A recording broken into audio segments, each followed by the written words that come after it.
জনশক্তি ডিজিটালে আপনাদের স্বাগত। বিহারে এসআইআর লাগু করে ফেলেছে ইলেকশন কমিশন। পশ্চিমবঙ্গেও তার প্রস্তুতি চলছে। আজকে আমরা সেই এসআইআর নিয়েই আলোচনা করব, কি হতে পারে এসআইআর এর ফলে। আমাদের সঙ্গে রয়েছেন সিপিআইএম পশ্চিমবঙ্গ রাজ্য কমিটির সদস্য ও পশ্চিমবঙ্গ সামাজিক ন্যায় মঞ্চের রাজ্য সম্পাদক অলোকেশ দাস। অলোকেশ দা, গণশক্তি ডিজিটালে আপনাকে স্বাগত। আচ্ছা, শুভ সন্ধ্যা। কিন্তু সবার প্রথমে যে আমার প্রশ্ন থাকবে, তৃণমূল এসআইআর বিরোধিতা করছে, আবার বাংলাদেশের ইস্যুতে একসময় এই তৃণমূলই এই প্রসঙ্গ তুলেছিল, তখন তারা আবার বিজেপির সঙ্গী ছিল। দীর্ঘদিন ধরে বামপন্থীরা অভিযোগ করছে অনেক মৃত ভোটার এবং ভুয়ো ভোটার আমাদের যে তালিকা রয়েছে, ভোটার তালিকা, সেটাতে রয়েছে দীর্ঘদিন ধরে, সেটা সরছে না। তাহলে অনেকে মনে করছেন এসআইআর হলে কি এই নামগুলো বাদ যাবে? এই ভোটের যে প্রক্রিয়ার যে গরমিল এই তুলে ধরেছেন আপনারা, কিন্তু এই ক্ষেত্রে আপনাদের বক্তব্যটা কি? যে চতুর্দশ লোকসভায় আমি সদস্য ছিলাম, আমি প্রত্যক্ষদর্শী। লোকসভার ভেতরে তখন আমি ছিলাম। মমতা বন্দ্যোপাধ্যায় তখন তৃণমূলের হয়ে একা প্রতিনিধিত্ব করেন লোকসভাতে। তিনি কাগজ ছুঁড়ে মেরেছিলেন স্পিকারের উদ্দেশ্যে। তার মূল বক্তব্য ছিল যে অনুপ্রবেশকারী, বাংলাদেশে অনুপ্রবেশকারীরা আমাদের পশ্চিম বাংলায় ঢুকছে, সিপিআইএম তাদের ভোটার করছে এবং সেই ভোটে সিপিআইএম জিতছে। ফলে অনুপ্রবেশকারী শব্দটা তৈরি করা পশ্চিম বাংলায়, এটা মমতা ব্যানার্জির কৃতিত্ব। এক। দ্বিতীয়, দেখুন, পশ্চিম বাংলা সম্পর্কে সবাই জানে যে এখানে গণতন্ত্র মানে প্রহসন। পৌরসভা, পঞ্চায়েত স্বৈরতান্ত্রিক নমুনা, একেবারে ভোটার লিস্ট থেকে শুরু করে গণনা কেন্দ্র অব্দি পৌঁছেছে। ফলে সেই জন্য এই যে অভিষেক ব্যানার্জি, তিনি ডায়মন্ড হারবারে 7 লাখ ভোটে জেতেন, সবাই বলে ব্ল্যাক টেপ এবং সেলো টেপের কৌশলে। অর্থাৎ সেলোটেপ দিয়ে তার জায়গায় চেপে দেওয়া হয়, আর বিরোধীদের যে জায়গাটা, সেই জায়গাটা ব্ল্যাক টেপ দিয়ে আটকে দেওয়া হয় যাতে তার নামটা দেখা না যায়। ফলে এইভাবে তিনি ভোটে যেতেন। এইবারে তিনি গিয়েছেন দিল্লিতে, গিয়ে গণতন্ত্রের পক্ষে গলা ফাটাচ্ছেন। ঢাকায় একটা কথা আছে যে ঘোড়ায় হাসবে। ফলে একটা এই সময়ের সেরা হাস্য কৌতুক উপহার দিচ্ছেন অভিষেক ব্যানার্জিরা। প্রতিটা বুথে কমপক্ষে 25টা করে জাল ভোট আছে। আমাদের 80,000 বুথ ছিল, সেইটা হিসাব করলে প্রায় 20 লক্ষ। বিশেষ বিশেষ বিধানসভা কেন্দ্র আছে যেখানে টার্গেট করে জালিয়াতি, জাল ভোট ইত্যাদি গুলোকে ঢোকানো হয়েছে। 40 লক্ষ থেকে প্রায় 1 কোটি জাল ভোটার আমাদের রাজ্যের ভোটার তালিকার মধ্যে আছে। এইটা হচ্ছে তৃণমূলের ক্ষমতায় থাকার অন্যতম প্রাণভোমরা। ফলে যদি ভোটার লিস্ট স্বচ্ছ হয়, যেটা হওয়ার কথা, নির্বাচন কমিশনের যেটা করার কথা, ফলে স্বচ্ছ নিরপেক্ষ যদি ভোটার লিস্ট হয়, তাহলে কিন্তু সবচেয়ে বিপদ হচ্ছে তৃণমূলের ক্ষমতার। তাহলে তাহলে গণতন্ত্রকে রক্ষা করা মূল উদ্দেশ্য না, নিজের অবৈধভাবে ক্ষমতায় টিকে থাকার উদ্দেশ্যটাই হচ্ছে আসল কথা। এবার আমজনতার প্রশ্ন, তাহলে তাই যদি হবে, তাহলে রাহুল গান্ধী বলছেন 5 রকম ভাবে ভোটার লিস্টে জালিয়াতি করা হচ্ছে। আমাদের রাজ্যে যদি হিসাব হয় তাহলে সেটা 10-এর বেশি পন্থা আছে। তাহলে ভোটার লিস্টকে স্বচ্ছ করতে হবে। কে করবে? নির্বাচন কমিশন করবে। কিসের ভিত্তিতে করবে? তাহলে স্পেশাল ইন্টেন্সিভ রিভিউ এর মাধ্যমে করবে। আমার প্রথম কথা হচ্ছে যে নির্বাচন কমিশন যদি করে, নির্বাচন কমিশন কে? নির্বাচন কমিশনারের যে মুখ্য আধিকারিক তিনি কে? মনমোহন সিং তখন থেকে বলে আসছেন যে নির্বাচন কমিশনাররা হবেন কারা? নিয়োগ করবেন সুপ্রিম কোর্টের প্রধান বিচারপতি, প্রধানমন্ত্রী এবং বিরোধী দল নেতা। আদালত রায় দিচ্ছে সুপ্রিম কোর্ট, এটা বুঝে নরেন্দ্র মোদী এবং অমিত শাহ তারা সই করে এই জ্ঞানেশ কুমারের নামটা পাঠালেন দ্রৌপদী মুর্মুকে, সই করে দিলেন এবং তিনি আমাদের মুখ্য নির্বাচন কমিশনার হলেন। লোকে বলছে যে আসলে অমিত শাহ তথাকথিত নিরপেক্ষ ইলেকশন কমিশন অফ ইন্ডিয়ার চেয়ারে বসে পড়ছে। এক।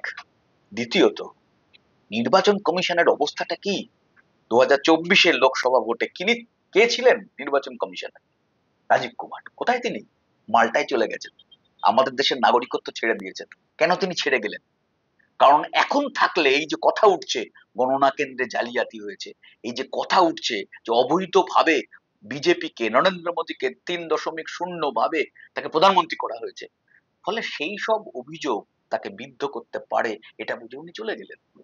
যদি হিসাব করা হয় নির্বাচন কমিশনের ভূমিকা, হরিয়ানায় যখন একজন প্রার্থী হেরে গিয়ে নির্বাচন কমিশনকে বললেন আমাকে আপনি ক্যামেরার ফুটেজ সমস্ত তথ্যগুলো দিন, দিল না, কোর্টে গেল, কোর্ট বলল নির্বাচন কমিশনকে দিতে হবে।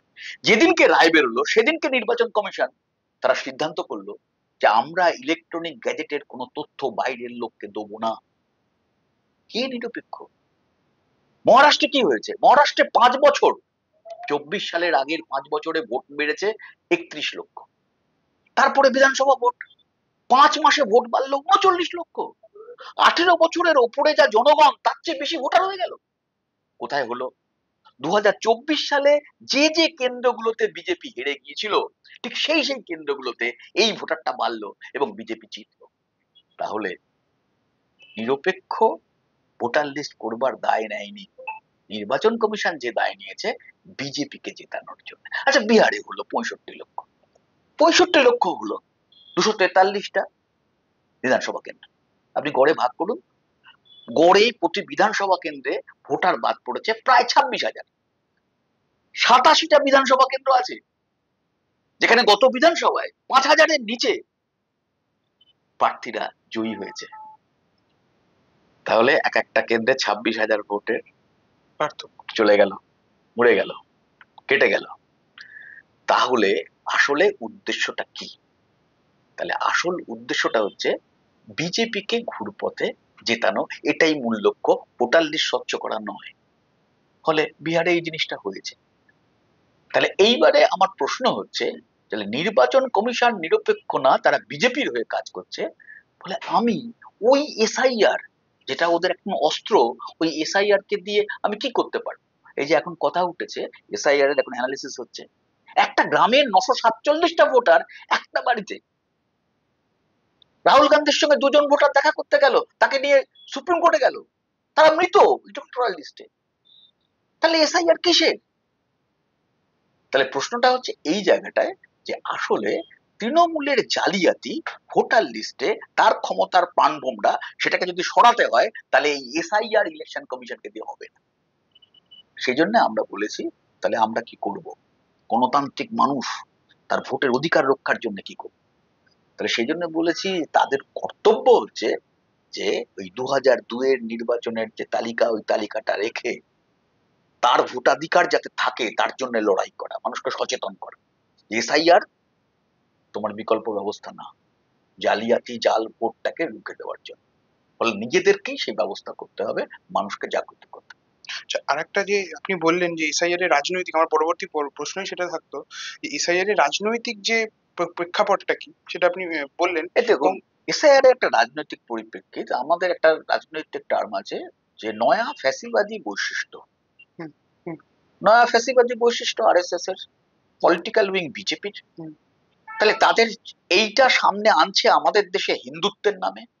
তাহলে হিন্দুত্বের নামে যদি আনে, আপনি দেখুন এসআইআর করার উদ্দেশ্য 7 নম্বর পয়েন্ট, সেখানে কি লেখা আছে? অনুপ্রবেশের ফলে জনবৈশিষ্ট্যের পরিবর্তন করছে।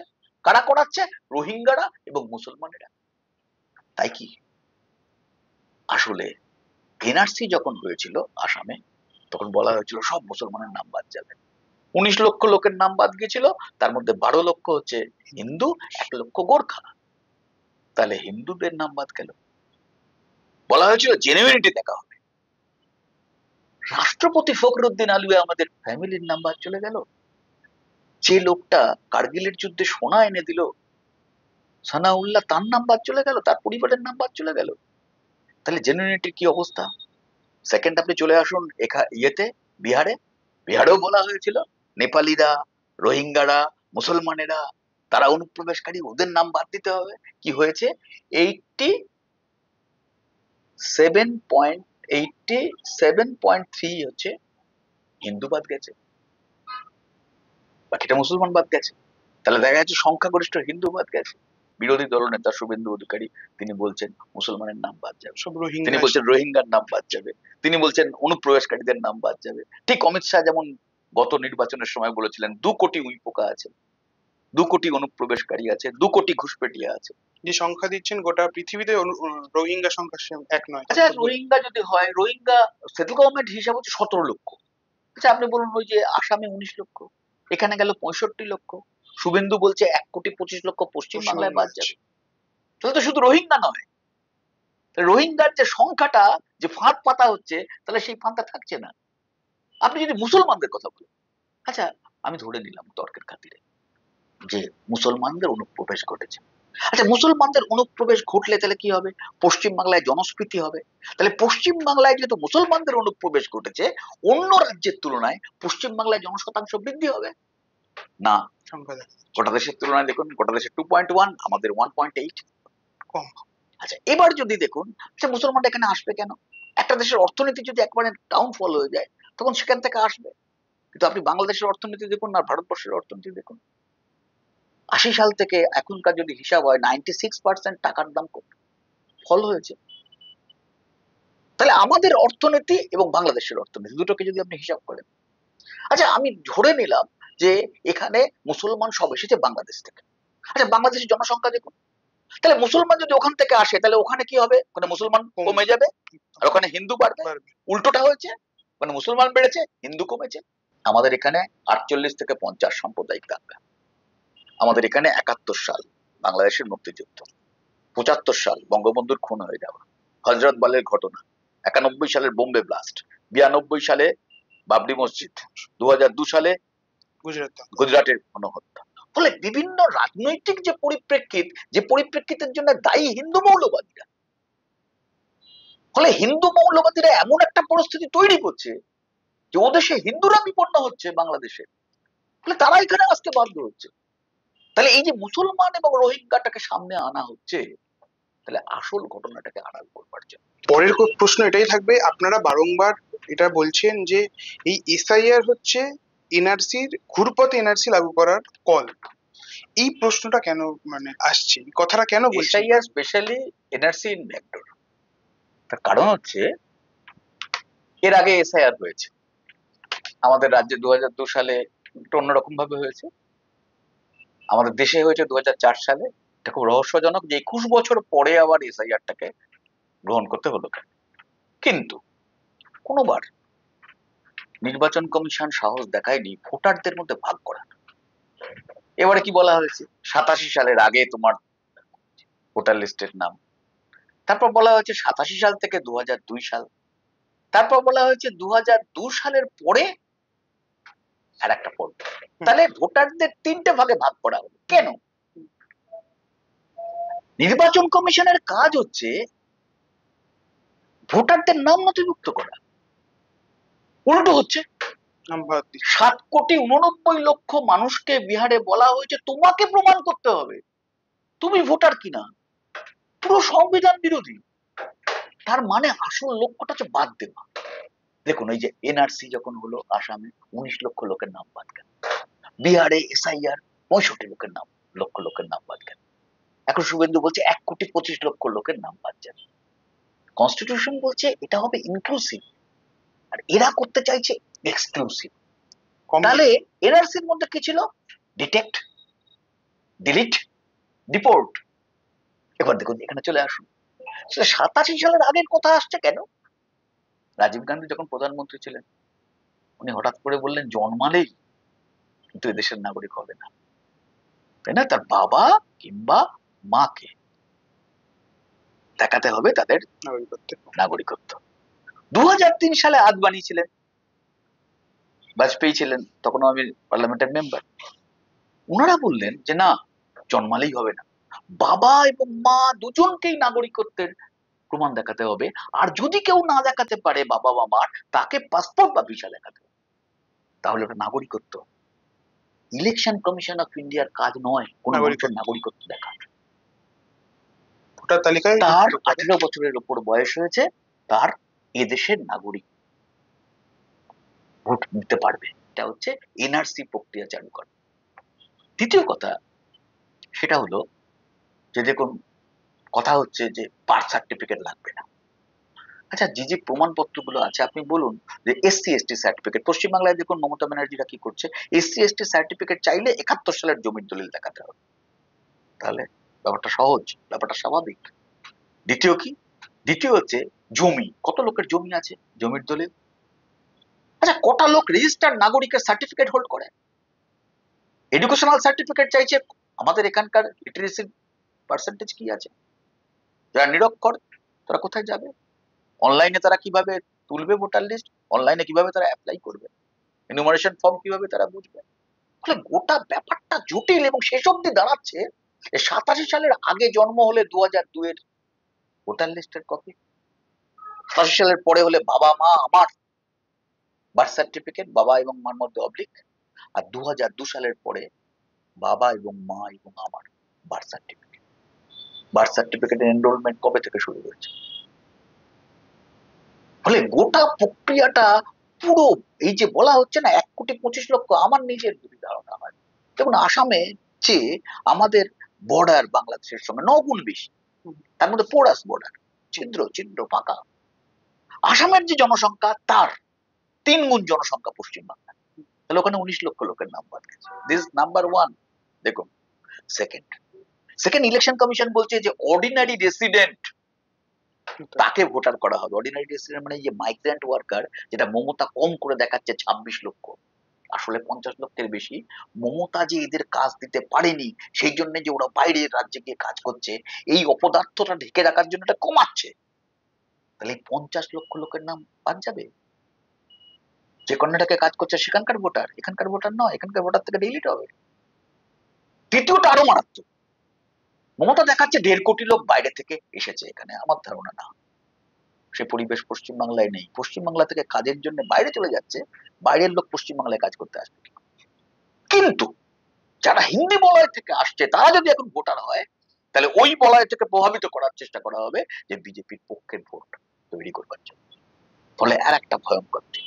নেক্সট হচ্ছে পেপার। আমরা যে একটা স্লোগান দিয়েছিলাম এনআরসির সময়, হাম কাগজ নেই দিখায়, কেন দিয়েছিলাম? যে লোকটা উদ্বাস্তু হয়ে এসেছে, সেটা কম্পালশনে এসেছে, এমনি এমনি আসতে চাই, তার হাতে কোনো কাগজ ছিল না, ধ্বস্ত বিধ্বস্ত হয়ে ভিটে মাটি ছেড়ে সে এসেছে কোথায়? গঙ্গার ধারে, নদীর ধারে, এমন জায়গা যে জায়গায় কেউ যায় না, বাধ্য হয়ে যেতে হয়েছে, তাকে বাস্তু পরিবর্তন করতে হয়েছে এক জায়গা থেকে আরেক জায়গায়। তার কাছে কাগজ থাকবে না কোনো। ফলে উদ্বাস্তু মানুষ এখানে সবচেয়ে বেশি ক্ষতিগ্রস্ত হবে এখানে। ফলে সেই কারণে এই যে একটা নতুন রঙ্গ করা হচ্ছে, দেখুন রঙ্গটা কিরকম। তাহলে রঙ্গটা হলো এই, এখন হঠাৎ করে এই মতুয়াদের কার্ড দেওয়ার ব্যবস্থা চালু হচ্ছে। শান্তনু ঠাকুর 85 টাকা দিয়ে মতুয়া কার্ড, আর সঙ্গে এখন ধর্মের সার্টিফিকেট। কি জন্য? আমাদের যখন 2019-এ সিএএ হলো, তার মধ্যে ছিল যে 1931 আমাদের 2014 সাল, তাই তো? 2014 সালের 31শে ডিসেম্বর, তার আগে যারা এসেছে কারা? হিন্দু, বৌদ্ধ, জৈন, খ্রিস্টান, পার্সি, শিখ, এই 6টা সম্প্রদায়ের লোক যারা এসেছে তারা অবৈধ অনুপ্রবেশকারী হবে না। বিজেপি ঠকাচ্ছে, বলছে নাগরিকত্বের কথা আমরা বলেছি না, নাগরিকত্বের কথা কোথাও লেখা হয়নি। অবৈধ অনুপ্রবেশকারী হবে না, শুধু পুলিশ তোমার কোমরে দড়ি দেবে না, তোমার কোনো অধিকার থাকবে না। এইবার তাহলে ওদের বলছে তুমি এখন আবেদন করো নাগরিকত্বের। অর্থাৎ এই যে ভয়ঙ্কর সর্বনাশ করেছে, এই সর্বনাশে মানুষ ক্ষিপ্ত হয়ে আছে, সে এই জায়গা থেকে সরিয়ে দিতে চাইছে নাগরিকত্ব। কোন বিজেপির কোন লোকটা নাগরিকত্বের জন্য আবেদন করেছে? শান্তনু ঠাকুর আবেদন করেছে, অসীম সরকার আবেদন করেছে। একজনকে দেখাতে পারবেন যে পশ্চিমবাংলায় নাগরিকত্ব পেয়েছে? হঠাৎ করে এই সময় হিন্দু সার্টিফিকেট বিলি করছে, আমি যে হিন্দু, 2014 সালের 31শে ডিসেম্বরের আগে আমি হিন্দু এসেছি, যদিও এতে কাজ হবে না, আরো অনেকগুলো জিনিস দেখাতে হবে। ফলে আদৌ এটা অসম্ভব ব্যাপার হয়ে দাঁড়াচ্ছে। ফলে 2019 সালে ঠকিয়েছিল, 2024 সালে রুল তৈরি করে ঠকিয়েছিল, নির্বাচন চলে গিয়েছে, 1 বছরের ওপর হয়ে গিয়েছে, পশ্চিমবাংলায় একটা লোক নাগরিক পায়নি। ফলে লোককে ধোকা দেওয়া, ঠকানো। সবচেয়ে বড় কথা হচ্ছে এই যে অনুপ্রবেশ হচ্ছে না, দেখুন এই যে বাংলাদেশে এই আসামের ধুবড়ি বলে একটা জায়গা আছে, সেই ধুবড়ি বলে জায়গাতে এনআরসিতে বলা হয়েছিল এখানে মুসলমান, এরা সব বাংলাদেশি অনুপ্রবেশকারী। বলা হলো তোমরা চলে যাও বাংলাদেশে। তারপর সবাই গেল না, তখন ওটা বললো একটা কাজ করো, ব্রহ্মপুত্র নদীর ধারে তোমরা থাকো, তোমাদের আমরা 1 কাঠা করে জমি দেবো আর 50,000 করে টাকা দেবো। ওরা প্রশ্ন তুললো, তা আমরা যদি বাংলাদেশি হই তাহলে ব্রহ্মপুত্র নদীর ধারে যাবো কেন? তখন দেখা গেল ওই ধুবড়ির যে জায়গাটার কথা হচ্ছে সেই জায়গার মাটির নিচে 1,00,800 টন আকরিক লোহা আছে। জিওলজিক্যাল সার্ভে অফ ইন্ডিয়া সমীক্ষা করে বলে দিয়েছে ওটা আদানি নেবে। তাহলে আদানির জন্য তাহলে ওখানকার লোকেদের অনুপ্রবেশকারী চিহ্নিত করে ওদেরকে সরানো হবে, ভয় দেখানো হবে, অথবা ওদেরকে লোভ দেখিয়ে ব্রহ্মপুত্র নদীর ধারে ওদেরকে রিহ্যাবিলিটেট করা হবে। তাহলে আসল লক্ষ্য হচ্ছে, আগে আমরা জানতাম সবার উপরে মানুষ সত্য, কিন্তু এদের কাছে সবার উপরে পুঁজি সত্য। তাহলে এই লোকগুলো কি করবে? তাহলে চিপ লেবার, সস্তা লেবার কর্পোরেটের হাতে দেওয়ার জন্য, পুঁজির স্বার্থে। তাহলে আমরা এটা বলেছিলাম নয়া ফ্যাসিবাদী বৈশিষ্ট্য এসআইআর এর মধ্যে পরিস্ফুট হয়ে যাচ্ছে। তাহলে নয়া ফ্যাসিবাদী বৈশিষ্ট্যের সঙ্গে ধান্দার ধনতন্ত্র যুক্ত হয়ে আছে। ফলে সেই জন্যে এই রাজনৈতিক ক্ষমতা দখল, কর্পোরেটের স্বার্থ রক্ষা করা, ধান্দার ধনতন্ত্রকে বজায় রাখা এবং হিন্দুত্বর মোড়ক দেওয়া, এই সব কিছু মিলিয়ে একটা রাজনৈতিক ষড়যন্ত্র এই এসআইআর। আমরা কি করব? আমাদের কাজ কি হবে? আমাদের কাজ যেটা হবে সেটা, প্রথম কথা হচ্ছে আমাদের ভোটার লিস্টের যে অস্বচ্ছতা তৈরি করে তৃণমূলের ক্ষমতায় থাকা মানুষের কাছে তাকে পরিষ্কার করতে হবে। দ্বিতীয়, পরিষ্কার করতে যাওয়ার পন্থা কখনো এসআইআর নয়, তার কারণ এসআইআর এর পিছনে বিজেপি আরএসএস এর একটা রাজনৈতিক ষড়যন্ত্রের লক্ষ্য আছে। তাহলে তাহলে আমরা কি করে গণতন্ত্র প্রয়োগ করব? আমরা বলেছি আমাদের যতগুলো পার্টি অফিস আছে, যতগুলো গণসংগঠনের অফিস আছে, গণতন্ত্র যারা রক্ষা করতে চায় সব অফিসগুলোতে 2002 সালের ভোটার লিস্ট থাকবে, কার নাম বাদ গেছে, কার নাম বাদ যেতে পারে, তাহলে কোন তথ্যটা ওর বাকি আছে। সুপ্রিম কোর্ট আধার বলেছে দিতে হবে, ইলেকশন কমিশন চাইনি। আচ্ছা, আধার কোন কোন জায়গায় বাদ আছে? ব্যাংকের অ্যাকাউন্ট করতে চান আধার, কেওয়াইসি আধার, ভোটার লিস্ট পর্যন্ত আধার। ভোটার লিস্টের এপিক তৈরি করেছে ইলেকশন কমিশন অফ ইন্ডিয়া, নিজের সন্তানকে অস্বীকার করছে, এপিক গ্রাহ্য হবে না। ফলে ষড়যন্ত্রটা কত প্রখর, আধারকে ওরা মানতে চায়নি, তাতে আরো বেশি করে বাদ যায়। সেটা সুপ্রিম কোর্ট রায় দিয়েছে, কিন্তু মানুষের মধ্যে ধারণা হচ্ছে তাহলে আধার হলেই বোধহয় সবকিছু হবে। আমি আপনাদের বলতে চাই যে বিহারে যা হয়েছে সেটা একটা ট্রেলার মাত্র, আসল পরীক্ষাগার হচ্ছে পশ্চিমবাংলা। ফলে কোন নীতি হবে, কোন ধরনের প্রক্রিয়া এখানে তৈরি হবে, ভবিষ্যৎ তার জন্য অপেক্ষা করছে। একটা ভয়ঙ্কর বিপর্যয়ের থেকে নিয়ে যাবে, একটা চরম অস্থিরতা তৈরি করবে। নয়া ফ্যাসিবাদী বৈশিষ্ট্যের এইটা হচ্ছে বড় কথা, যে আমাদের যে মূল সমস্যাগুলো, মানুষ তার খিদের সমস্যা, তার থাকার সমস্যা, তার সাধারণ শিক্ষার সমস্যা, এই সব সমস্যাগুলো, এই সমস্যাগুলো যেগুলো জ্বলন্ত সমস্যা, সেগুলোকে সরিয়ে দিয়ে মানুষ শুধু কাগজ খুঁজবে, মানুষ কাগজ ছুটবে। যখন এনআরসি হলো আসামে না, যখন যাদের নাম বাদ গেল 19 লক্ষ, তার 80% মানুষ সাইকিয়াট্রিস্টের কাছে যেতে হয়েছিল, পাগল হয়ে গেছিল। আমি মানচিত্র থেকে ছিটকে যাচ্ছি এই ভাবনাটা। ফলে সেই জন্যে আজকে একটা ভয়ঙ্কর বিপর্যয়কে মোকাবিলা করতে হবে, মানুষকে জাগ্রত করতে হবে, মানুষের পাশে দাঁড়াতে হবে। আপনি এদেশে জন্ম, আপনি এদেশে আছেন, এদেশের সবকিছুতে আপনার অবদান আছে। ফলে আপনি নাগরিক, কাগজ ঠিক করে দেবে না আমার নাগরিকত্ব, আমার অবদান ঠিক করে দেবে আমার নাগরিকত্ব। আমি এই প্রসঙ্গে বলতে চাই আপনাদের, যে সেটা হচ্ছে যে কর্পোরেট কমিউনাল নতুন যে ছক, সেই ছকের বিরুদ্ধে লড়তে গেলে আসলে এটা পিটির উপরে লাথি হবে। বীরেন্দ্র চট্টোপাধ্যায়ের একটা কবিতা আছে, অন্ন আদি, অন্ন অন্ত, অন্নই ওঙ্কার, সেই অন্নে যে বীজ দেয় কিংবা তাকে কাড়ে, ধ্বংস করো ধ্বংস করো ধ্বংস করো তারে। এসআইআর যে প্রকল্প, সেই প্রকল্প মানুষের যাবতীয় যে অস্তিত্ব, সেই অস্তিত্বকে ধ্বংস করতে চাইছে। ফলে তাকে ধ্বংস করার যে কার্যক্রম, মানুষের চেতনাকে জাগ্রত করে এই যাবতীয় ষড়যন্ত্রকে উন্মোচন করে মানুষকে তার উত্তর দিতে হবে এবং মানুষের পাশে দাঁড়াতে হবে। সেই কাজটাই আমাদের আগামী দিনের কাজ।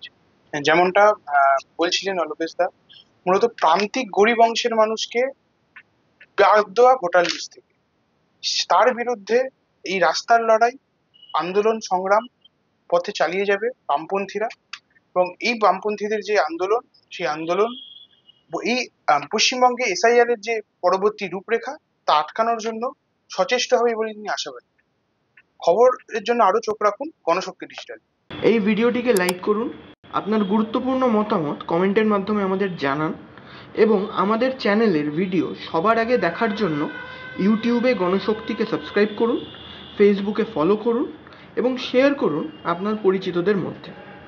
আমাদের চ্যানেলে আপলোড হওয়া ভিডিও নোটিফিকেশন পেতে বেল আইকনটি ক্লিক করতে ভুলবেন না।